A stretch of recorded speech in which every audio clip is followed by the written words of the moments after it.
Hi all, Alicia here with Evangelize Georgia.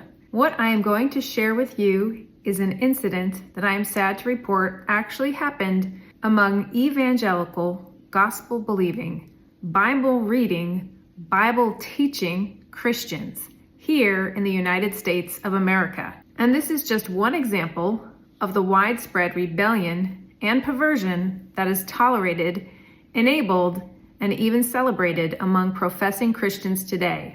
Before we go any further, if you would like to push the gospel out on YouTube to as many people as possible, please subscribe to this channel, comment, like, and share.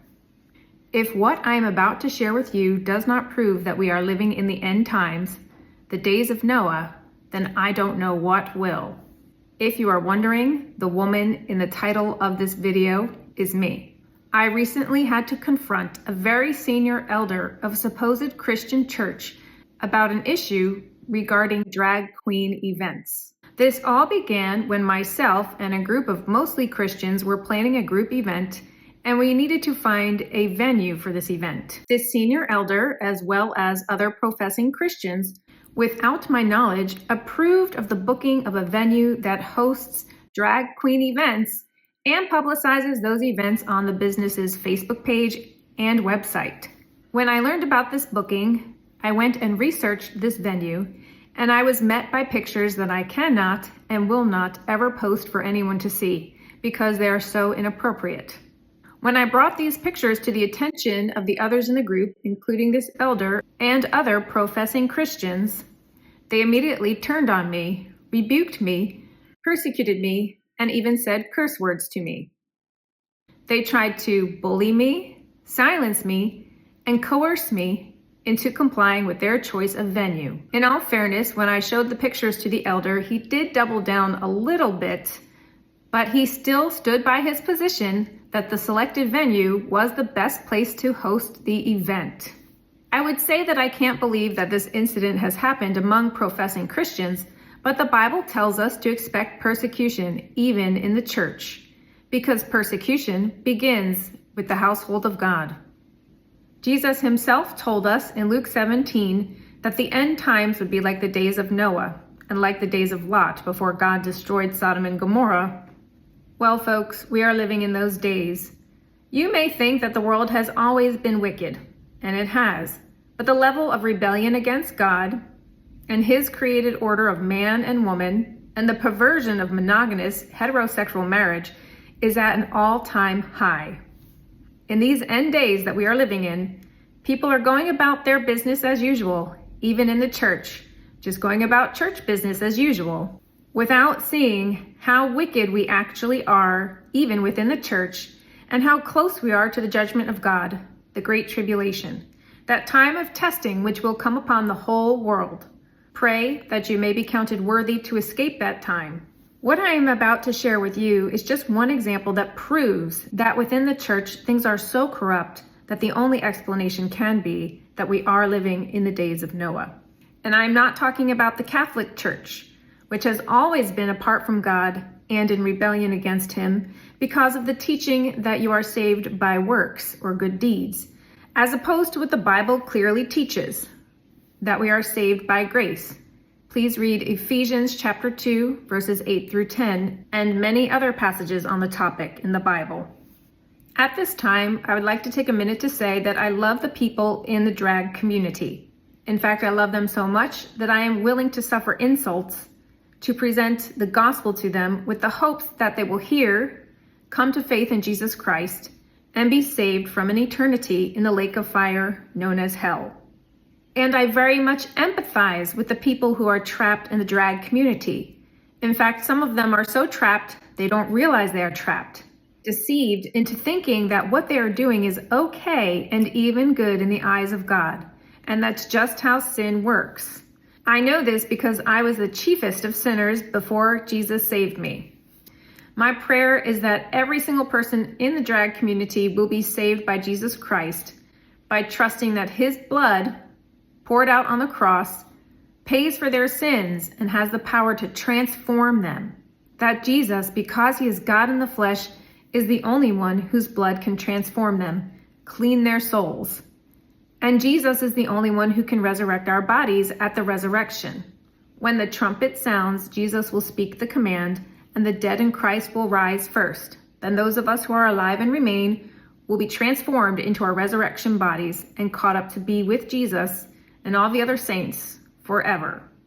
And it is my prayer that anyone who is unsaved, who is watching this, or anyone who is caught in sexual perversion of any kind, that you will repent, that you will turn away from your own wisdom, your own knowledge, which tells you that you're okay, because none of us are okay apart from Jesus. And I pray that you turn to Jesus with your whole heart, commit your life to him, trust in his blood to pay for your sin, and that you will put your trust in him as the Son of God, God in the flesh, the Messiah, the Savior of the world, the perfect Passover Lamb of God. I also feel that it is necessary that I explain that I fully understand that I cannot avoid doing business with secular and godless places.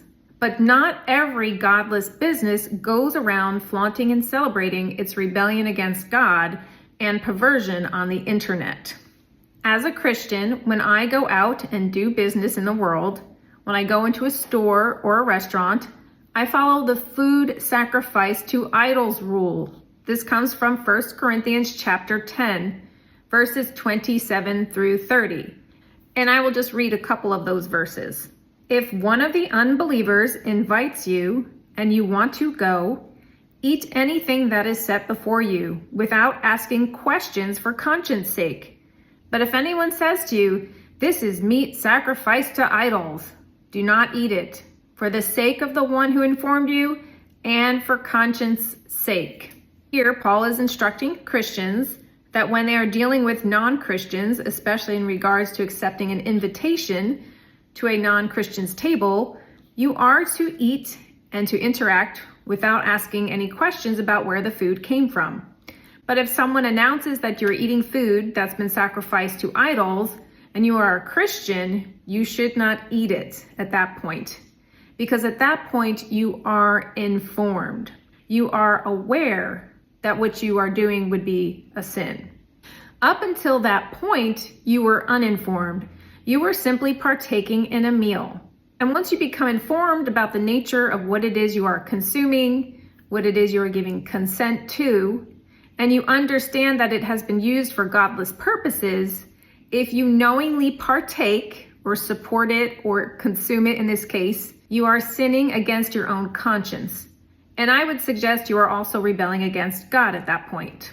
I also feel it is necessary for me to say that I am not sharing this incident on YouTube with the purposes of retaliating or tearing down the people involved. I share this for the building up of other Christians, to help you, viewer, sharpen your boldness and to help you better discern right from wrong should you ever find yourself in a similar situation. In Philippians chapter 1, Paul writes that it was his prayer for believers to grow in discernment so that they could approve what is excellent in order to be found blameless and sincere until the day of Christ. So gaining discernment and being able to discern what's right from wrong is foundational to dressing yourself in white and being ready for Christ when he appears to resurrect the dead who are in him and to rapture those of us who are alive and remain. I also want to share with you my logic behind bringing this event to light and exposing it on YouTube. My thinking is this, that if the professing Christians involved in this incident were unable to discern right from wrong, I have to assume that many Christians out there would not be able to discern right from wrong in this situation as well. And while we are on the topic of discernment, I would like to share a famous quote about the topic. It is often attributed to Charles Spurgeon, and it tells us that discernment is not knowing the difference between right and wrong. It is knowing the difference between right and almost right. So it is my prayer for those of you who are watching, and for this elder, and for the professing Christians involved in this event, that you will be able to discern right from wrong in the future. And if you have fallen into this trap of approving something that is sin, then it is my prayer that you will repent. Because if we repent, if we confess our sins, God is faithful and just to forgive us of our sins and to cleanse us from all unrighteousness. 1 John 1:9. Another point I need to make is that I do not feel sorry for myself. I am not angry or bitter about this incident. In fact, I consider it a blessing. Jesus tells us we are blessed when we hunger and thirst for righteousness. He tells us that when we are persecuted for his name's sake, that our reward is great in heaven. It's an honor to be persecuted because Jesus was persecuted. In 1 Peter 4:14, we are told, if you are reviled for the name of Christ, you are blessed, because the Spirit of the glory of God rests on you. So this video is not a rant video. This is not a complaint video. This is just me trying to educate anyone out there who desires discernment. So if you do ever find yourself in a similar situation, I'm going to share with you some common arguments that this elder and these professing Christians tried to use in order to get me to compromise and accept their position, that it's okay to book events at venues that proudly host drag events. The first argument they tried to use against me is that Christians can witness to the drag community by going into such venues as heterosexuals and showing the love of Christ by how well we conduct ourselves and do our business. This is not how you go about witnessing. If a Christian would like to witness to the drag community, or really any community, you go into that community as a minister of the gospel. You do not go in as a patron to knowingly and willingly conduct business and give your money in support of that business. To truly love people is to proclaim the gospel to them because it shows that you care about their souls, that you care about where they will spend eternity, that you want to see them in heaven with you, and you don't want to see them go to hell. You want to see them transformed. You want them to have victory over sin in Christ Jesus, just as he has given you victory over your sin. So Christians, if you truly want to express the heart of God, love of God, to those in the drag community and really any community, then I challenge you to go to the drag community or to drag events and to stand on the public streets or sidewalks outside of these venues when they are hosting drag events, and to offer prayer and gospel conversations to those who are going into that business or coming out of it. Another argument that was used against me, and really this is just an accusation, is that I was a hypocrite, that I was self-righteous, that I was unchristian and unloving because I like to evangelize, but I had reservations about giving my business to a venue that supports drag events. This accusation is straight from the accuser, Satan himself. Satan is the accuser of the brethren meaning Christians. And these kinds of accusations are exactly the kinds of accusations that Satan loves to hurl at Christians, because Satan is the great hypocrite. He is the hypocrite of all hypocrites. And one of his favorite tactics is to get Christians to believe that they're the ones that are hypocrites, to get them to believe that they actually are unloving and unchristian. This leads Christians to all kinds of self-loathing and doubting of their salvation, when really they are just trying to make righteous and just decisions. And ultimately, if a Christian believes these accusations, he or she will become ineffective at doing ministry. So I reject these accusations right now in the name of Jesus. This does not mean that I am not open to criticism and to hearing hard truths sometimes. But I'm at the point where I can confidently say that these kinds of accusations were from Satan the accuser. I was also accused of being a hypocrite because I shop at well-known grocery stores that sometimes have pride-friendly products and advertisements. It is true that for survival purposes, I have to buy groceries for my family. As a side note, our family is also working hard on our homestead to get ourselves to be as sustainable as possible so that we do not have to rely on the grocery store as heavily. In the meantime, yes, I do go to these well-known grocers. I have yet to have walked into such a store and seen people throwing dollar bills at scantily clad men who are trying to look like women. Who knows, maybe that has happened in one of these stores. But as far as I know, the grocery stores that I go to do not host drag events under their roofs. If I did ever become aware of such events, I would try to find another supermarket in town or at the next town over. This would be an inconvenience, but I'm willing to suffer that in order to live righteously. Also, it would be much harder for me to find another supermarket than it would be to cancel a reservation at a drag-friendly restaurant and simply find an alternative restaurant for an event. Another argument that these professing Christians tried to make is that the venue they had selected is the perfect place for the event, and that the event would be subpar if it happened anywhere else. Again, this argument reflects a lack of trust in God, that He will supply, He will provide the venue, and it will be exactly where He wants it to be. This next point is very interesting because it shows that these professing Christians do not actually like drag events. In fact, one of the professing Christians involved in this incident told me that she opposes drag events and writes letters to her public library when they try to do drag hour for the children. I also know for a fact that the elder involved in this incident does not like drag events. So really, their approval of a venue that glamorizes drag events is an example of true hypocrisy, as opposed to the false hypocrisy that I was accused of. You see, the professing Christians involved have Christian convictions and beliefs, but in this case, they did not know how to act on those beliefs. They believe that drag events are wrong, but they still thought it was okay to support a business that celebrates drag events. Jesus doesn't call us to simply be believers of the truth. He calls us to be doers of the truth. So simply believing that drag events are bad, but then giving your business to drag-friendly venues is an example of believing the truth, but not doing it. And that is an example of true hypocrisy. Interestingly, the lady who wrote letters to her library in opposition to drag hour for the children still goes to her public library. She just goes during the hours when these events do not occur. She said there is no difference between her going to this library and us paying for a venue that celebrates drag events. There is actually a big difference. The library is operated by taxes. Those are involuntary payments that you must make to the government. A business, on the other hand, stays afloat through voluntary payments. That is, payments you make willingly and knowingly on purpose.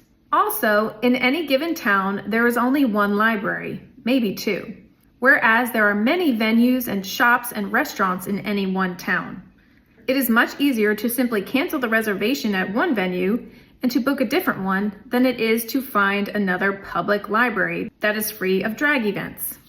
Even so, I would at least try to find another public library. And if I was unable to find a library within a reasonable distance of me that did not do drag events, then I would seriously consider moving to an area of the country where librarians have not apostatized and still actually care about my well-being and the well-being of my children.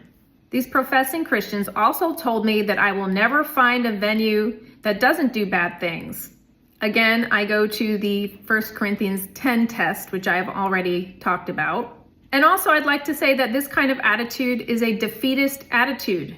And it shows that these professing Christians lack faith in God, that God will lead us to the right business, that He does in fact care about our lives, and He does have a place out there where we can host our event. These professing Christians also told me that this venue was just a place of business and we cannot control what goes on inside. That is true. We cannot control what a business does, but we can control who we are giving our business to. Let us also remember that there are Christians all across the globe who are persecuted very harshly for their faith in Jesus Christ. Many of our brothers and sisters have to live subpar their whole lives. They are ostracized from businesses. They are not allowed to apply for certain jobs, and they are even rejected from their families and communities. These dear brothers and sisters cannot host their events at the nice places in town. And historically, many Christians have been persecuted and have had to live subpar. Some of them even had worship services in the catacombs underground in Rome with dead bodies because they were so persecuted above ground. So if we want to talk about subpar quality of life, let's just look at how Christians in general are treated in this world. Christians sometimes have to make sacrifices to remain holy, to live lives separate of the world. Having to book a subpar venue for an event in the US of A is really not that big of a sacrifice. I hope these truths clear up some things for you and help to equip you. The Lord bless you and keep you. I love you all so much.